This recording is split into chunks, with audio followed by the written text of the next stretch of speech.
Mientras enseñaba en el templo, Jesús preguntó: ¿Cómo pueden decir los escribas que el Mesías es hijo de Dios? El mismo David, inspirado por el Espíritu Santo, ha declarado: Dijo el Señor a mi Señor: Siéntate a mi derecha, y yo haré de tus enemigos el estrado donde pongas los pies. Si el mismo David lo llama Señor, ¿cómo puede ser hijo suyo? La multitud que lo rodeaba, que era mucha, lo escuchaba con agrado. Palabra del Señor. Gloria a ti, Señor Jesús. Hoy, este trozo del Evangelio tan pequeño, que a veces nos puede costar mucho trabajo, y que muchas veces la mayor parte de los ordenados no nos gusta meternos, pues ni siquiera lo explicamos. Pero parece ser la continuación de lo que sucedió el día de ayer, ¿verdad? Después de que este escriba quiere corregirle al Señor, el Señor, que tiene un sentido del humor tremendo, le pregunta a la gente: los escribas dicen que el Mesías es hijo de David. ¿Cómo puede ser eso? Si el propio David, movido por el Espíritu Santo, dijo el Señor a mi Señor. ¿Eso en dónde está? En el Salmo 110. Dice que una de las cosas que es muy triste, y les comparto, la necesidad de orar, hermanos, son dos. Primero, la inmediata, es que nuestras traducciones son pésimas.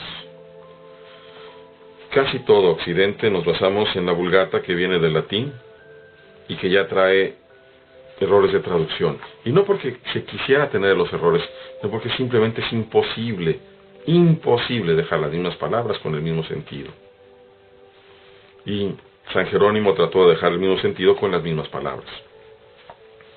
Ahí ya había un problema. Pero si de ahí eso lo multiplicamos por extras para pasarlo al francés y de francés a castellano, y etcétera, tenemos más problemas. Pero la raíz de este problema es precisamente que cuando nosotros vamos al seminario, nos da flojera aprender griego y nos da flojera aprender hebreo. El hebreo, en último caso, sería un idioma no tan indispensable, porque, como acabo de decir, los documentos oficiales de la Iglesia, canónicos de la Iglesia, están en griego, no en latín.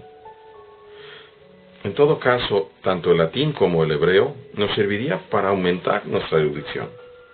Pero si nosotros pudiéramos, todos los que estamos llamados a explicar la Sagrada Escritura, leer en griego, entonces podríamos explicar pasajes como el de hoy. Esta parte donde dice el Señor: dijo el Señor a mi Señor, siéntate a mi derecha y haré de tus enemigos el estrado donde ponga los pies, está, como les digo, en el Salmo 110. Pero nos tenemos que remitir precisamente a la promesa de David. Y ese está en el libro segundo, el capítulo 7 de Samuel. Cuando Dios habla con David a través de su profeta Natán, y le dice: de tu casa voy a sacar un renuevo.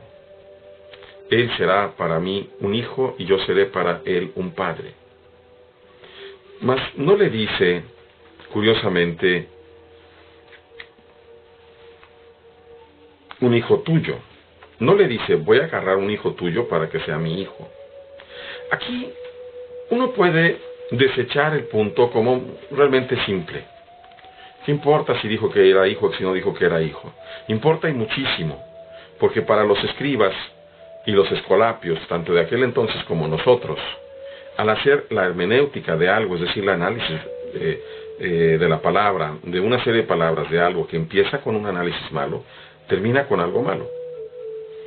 Si para los escribas el Mesías iba a ser el hijo del rey, pues fue precisamente lo que se trató de evitar cuando mataron a todos los descendientes, o trataron de matar a los descendientes del rey, cuando la deportación, que ya no pudiera llegar ese Mesías. Pero también eso hacía pensar que si llegaba a aparecer un Mesías y iba a ser parecido al rey David, quedaba la huella del rey David, que había sido un gran conquistador. Y por eso había tales expectativas en Jesús de Nazaret, para que él expulsara a los romanos, para que volviera a darle la gloria a Israel como un pueblo libre. Pero no es esa la forma en que se ofrece. Simplemente le dice: de tu casa Ahora, fíjense una cosa bien interesante. Ahí vemos fácilmente que los escribas se equivocan. Y lo dice el Señor. Y lo dice de una manera muy graciosa, muy hermosa, sin tener que simplemente pregunta. Y si tú te tomas el tiempo para leer las citas y esto, y lo haces en oración, Dios te va a revelar también a ti. De acuerdo a la carta a los Romanos, capítulo 1:3, dice, de la simiente de David. Pero, y aquí el punto es precisamente la paternidad de Jesucristo. Paternidad que se ve de una manera clarísima revelada en aquel episodio de Lucas, el episodio del niño perdido allá en el templo, cuando después de la pregunta directa de la Santísima Virgen, dijo, ¿por qué nos has hecho esto? Tu padre y yo te buscábamos angustiados. Y él contesta, ¿por qué me buscaban? ¿Qué no sabían que tengo que estar en lo de mi padre? Así que al padre legal lo deja por un lado.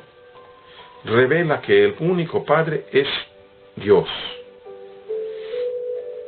Si es así, que como también lo dice el propio Dios en el capítulo 7, si no mal recuerdo, de Isaías, he aquí que la Virgen concebirá, y miren que es bien importante la cita precisamente de la Septuaginta en griego, Hopartenon, la Virgen, porque si nos vamos a la Asturgantensia, nada más dice la doncella, pero en la palabra en griego lo dice muy claro, la Virgen va a concebir.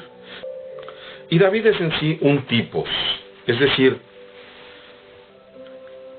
es descendencia de aquel que siendo pecador es capaz de reconocerse y de confiarse en Dios. Ciertamente que el Señor Jesús, el Mesías, viene a darnos una dinámica totalmente diferente de la vida con Dios. Ya no es ningún rey David, ya no es tan solo una persona humana, es humano y a la vez es divino, y es Él precisamente el artífice de nuestra reconciliación. ¿Cuánto se puede decir del Señor, del Mesías? Yo soy el camino, la verdad y la vida. Baste decir que Jesús de Nazaret es consubstancial al Padre, glorificado como el Padre. Siéntate a mi derecha y haré de tus enemigos el estrado de tus pies. Dios nos conceda contemplar el amor en el cielo. Dios les bendiga, hermanos.